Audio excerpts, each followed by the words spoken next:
በስመ አብ ወወልድ ወመንፈስ ቅዱስ አሐዱ አምላክ አሜን። የዕለቱ ወንጌል የማቴዎስ ወንጌል ምዕራፍ 5 ከቁጥር 1 እስከ ፍጻሜ። ሕዝቡንም አይቶ ወደ ተራራ ወጣ። በተቀመጠም ጊዜ ደቀ መዛሙርቱ ወደ እርሱ ቀረቡ። አፉንም ከፍቶ አስተማራቸው፣ እንዲህም አለ። በመንፈስ ድሆች የሆኑ ብፁዓን ናቸው፣ መንግሥተ ሰማያት የእነርሱ ናትና። የሚያዝኑ ብፁዓን ናቸው፣ መጽናናትን ያገኛሉና። የዋሆች ብፁዓን ናቸው፣ ምድርን ይወርሳሉና። ጽድቅን የሚራቡና የሚጠሙ ብፁዓን ናቸው፣ ይጠግባሉና። የሚምሩ ብፁዓን ናቸው፣ ይማራሉና። ልበ ንጹሖች ብፁዓን ናቸው፣ እግዚአብሔርን ያዩታልና። የሚያስተራርቁ ብፁዓን ናቸው፣ የእግዚአብሔር ልጆች ይባላሉና። ስለ ጽድቅ የሚሰደዱ ብፁዓን ናቸው፣ መንግሥተ ሰማያት የእነርሱ ናትና። ሲነቅፏችሁና ሲያሳድዷችሁ በእኔም ምክንያት ክፉን ሁሉ በውሸት ሲናገሩባችሁ ብፁዓን ናችሁ። ዋጋችሁ በሰማያት ታላቅ ነውና ደስ ይበላችሁ፣ ሐሴትም አድርጉ። ከእናንተ በፊት የነበሩትን ነቢያት እንዲሁ አሳደዋቸዋልና። እናንተ የምድር ጨው ናችሁ። ጨው አልጫ ቢሆን ግን በምን ይጣፍጣል? ወደ ውጭ ተጥሎ በሰው ከመረገጥ በቀር ወደፊት ለምንም አይጠቅምም። እናንተ የዓለም ብርሃን ናችሁ። በተራራ ላይ ያለች ከተማ ልትሰወር አይቻላትም። መብራትንም አብርተው ከዕንቅብ በታች አይደለም እንጂ በመቅረዙ ላይ ያኖሩታል፣ በቤት ላሉትም ሁሉ ያበራል። መልካሙን ሥራችሁን አይተው በሰማያት ያለውን አባታችሁን እንዲያከብሩ ብርሃናችሁ እንዲሁ በሰው ፊት ይብራ። እኔ ሕግንና ነቢያትን ለመሻር የመጣሁ አይምሰላችሁ፣ ልፈጽም እንጂ ለመሻር አልመጣሁም። እውነት እላችኋለሁ፣ ሰማይና ምድር እስኪያልፍ ድረስ ከሕግ አንዲት የውጣ ወይም አንዲት ነጥብ ከቶ አታልፍም፣ ሁሉ እስኪፈጸም ድረስ። እንግዲህ ከእነዚህ ከሁሉ ካነሱት ትእዛዛት አንዲቱን የሚሽር ለሰውም እንዲሁ የሚያስተምር ማንም ሰው በመንግሥተ ሰማያት ከሁሉ ታናሽ ይባላል።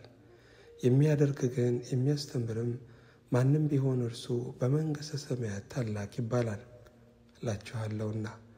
ጽድቃችሁ ከጻፎችና ከፈሪሳውያን ጽድቅ ካልበለጠ ወደ መንግሥተ ሰማያት ከቶ አትገቡም። ለቀደሙት አትግደል እንደተባለ ሰምታችኋል። የገደለም ሁሉ ፍርድ ይገባዋል። እኔ ግን እላችኋለሁ፣ በወንድሙ ላይ የሚቆጣ ሁሉ ፍርድ ይገባዋል።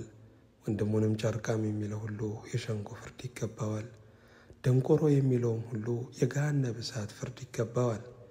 እንግዲህ መባህን በመሠዊያው ላይ ብታቀርብ፣ በዚያም ወንድምህ አንዳች በአንተ ላይ እንዳለው ብታስብ፣ በዚያ በመሠዊያው ፊት መባህን ትተህ ሂድ። አስቀድመህም ከወንድምህ ጋር ታረቅ። በኋላም መጥተህ መባህን አቅርብ። አብረኸው በመንገድ ሳለህ ከባላጋራህ ጋር ፈጥነህ ተስማማ። ባላጋራ ለዳኛ እንዳይሰጥህ፣ ዳኛም ለሎሌው፣ ወደ ወህኒም ትጣላለህ።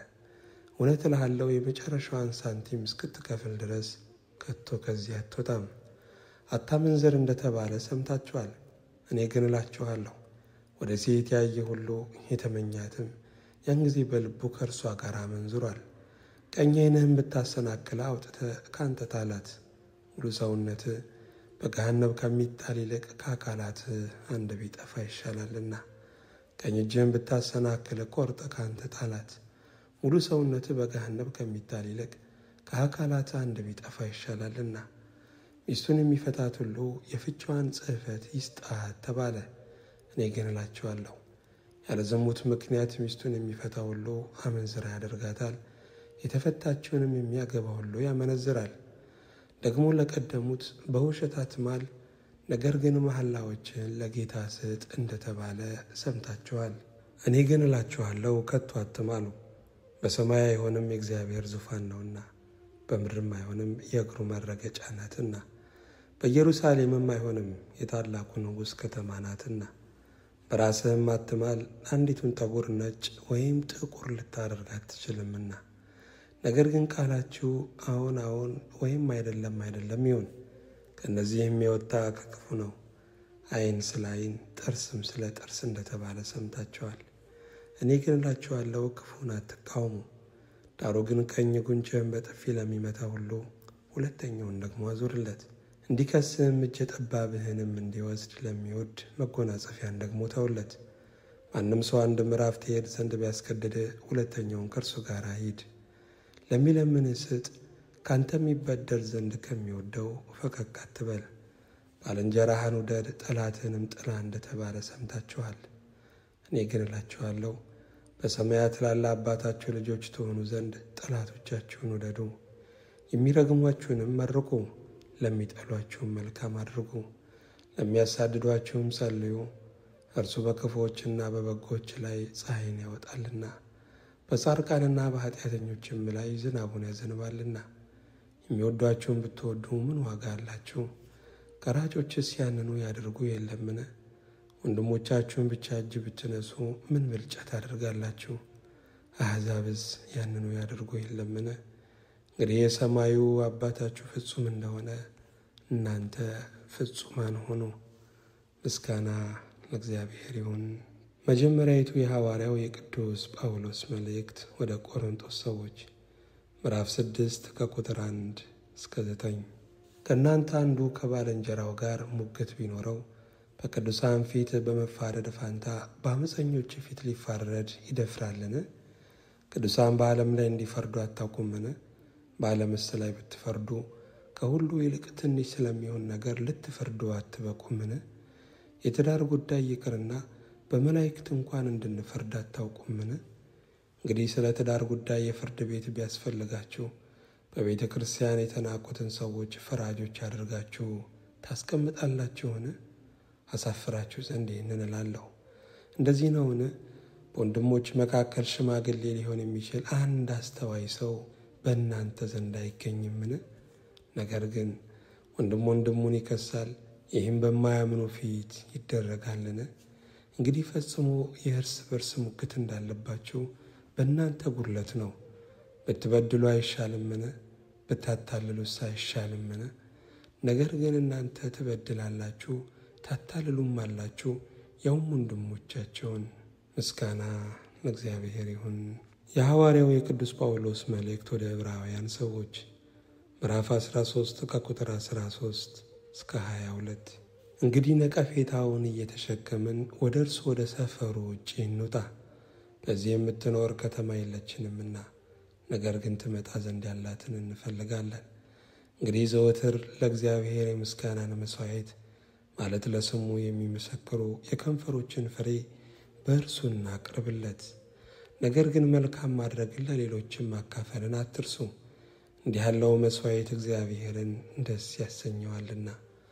ለዋኖቻችሁ ታዘዙና ተገዙ።